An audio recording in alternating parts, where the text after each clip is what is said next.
So that starts at the 16th fret. If you give that a bend on the high E string and then release it to the 14th fret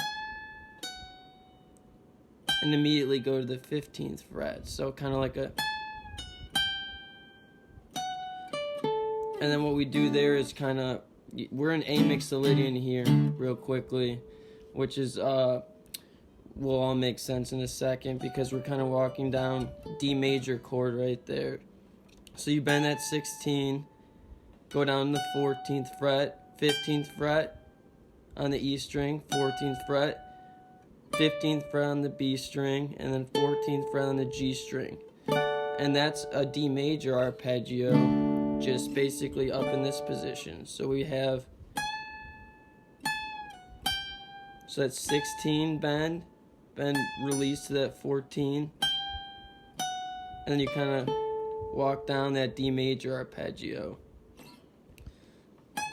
And what's interesting about that is, for example, this is in Mixolydian, which means it obviously has a flat in 7th, but we're starting on, Jerry starts on the G sharp, which, you know, the major 7th, which is really interesting.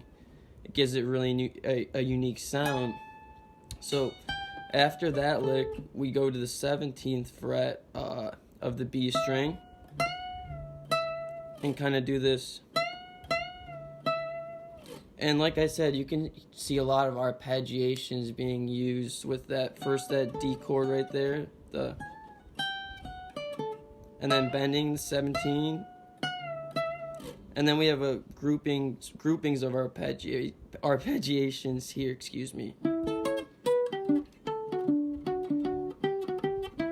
So to slow that down, we have, again, that 16th, 14, 15. Then we walk down that D major arpeggio,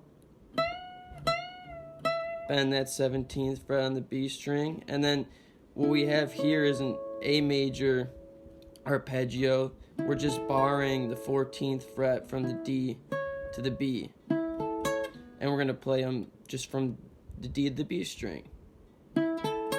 And then we're going to do the opposite and go down 2 frets and make it a G chord. So 14, 14, 14, and then go down 2 frets, 12, 12, 12, but we reversed it. So you see that what I did there? So far we have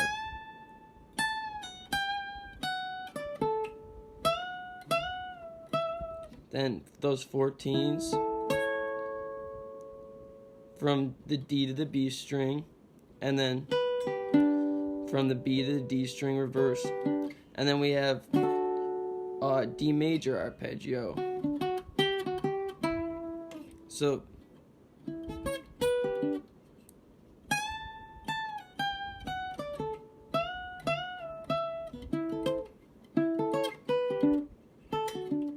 we go 10 on the B string, 11 on the G string, and 12 on the D string, which gives us another D major shape, just like up here. It's good to know it. Cage system all over the neck. So we had,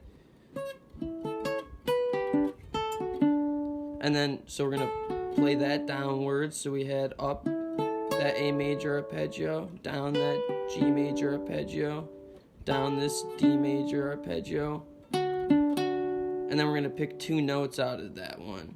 11 on the G, 12 on the D, and 11 on the G again. So it's like this.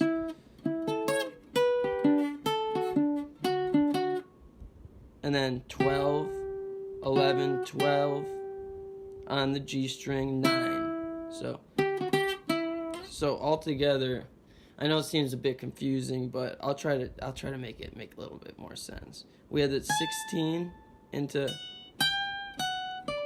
I'm just trying to really emphasize the importance of arpeggiations here and how Jerry uses some cool things like, yeah, this isn't Mixolydian, but he already breaks the rules. Or, for example, like in Scarlet Fires, he'll do those licks that are like,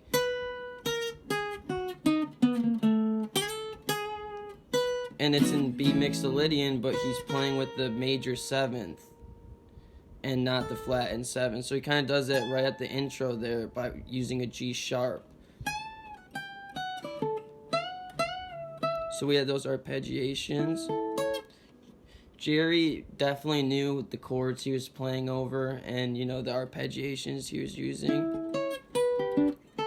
So we have 12, 11, 12, 9, and then we have this kind of slide, famous like kind of chromatic thing. Slide into the 11th fret of the D, and then 9th fret of the G. And in regards to hammer-ons and pull-offs, if you join the group Dedicated Jams, I have a tab up for this, so I'm not sure little nuances, hammer-ons, pull-offs, whatever, but it goes, I play that slide into the 11 on the D. So, sorry, sometimes it gets lost in context.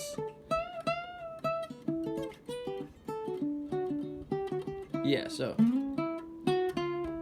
11 on the D, 9 on the G, then you do this chromatic walk down, 11, 10, 9 on the G, and then you kind of do another 10, 11 on the D, so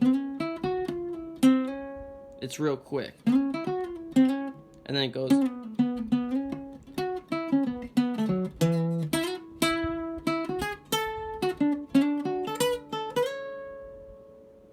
but so I should probably explain that, obviously.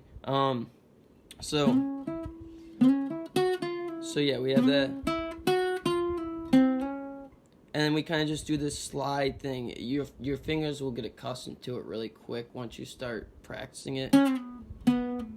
So it goes from, we're focusing on the 11th fret, 9th fret, and the 7th fret here, and we're going to slide from 11th to 9th on the D string and pull off to the 7th. So it's going to sound like this. Slide, pull off, pull off. So this is all with the 11th, 9th, 7th. And then slide back up. I'm sorry if I can't go over every little nuance. That's why there's a tab and everything. But basically, you're going to grab that 11th fret of the G string right there.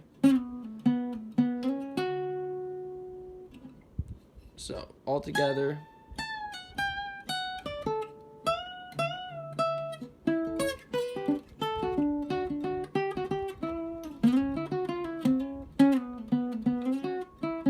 Then, so.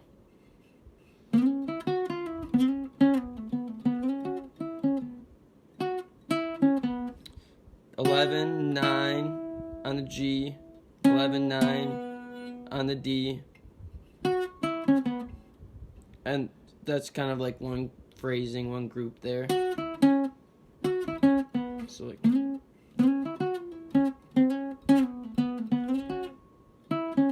and then same thing here.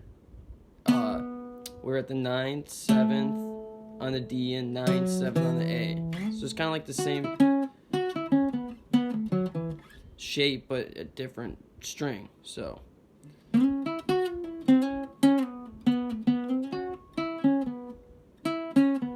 we did that, hit that 11, 9, 11, 9 on the D, and then 9, 7 on the D, 9, 7 on the A.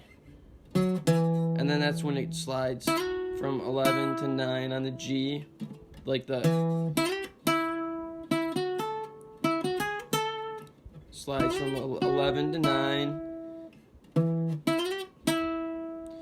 and then 9, 11.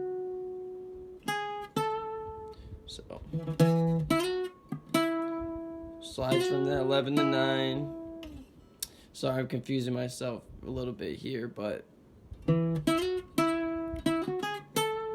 basically we're walking up these arpeggios. So after you slide down from that 11, 9 on the G string, you're climbing up the scale a little bit. 9, 11, and then on the next string 9, 10 on the B string, and then you can you want to kind of complete the D major arpeggio, so like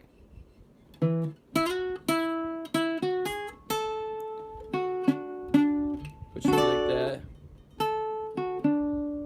So 10 on the B, 11 on the G, then 12 on the D, and then the last little lick is 12, 11, 10, just D major, and then we slide 10, 12, 14 on the B. So all together, that little D major there and that cool major 7 thing that he does, like talked about with the Scarlet stuff too, and Fire I should say.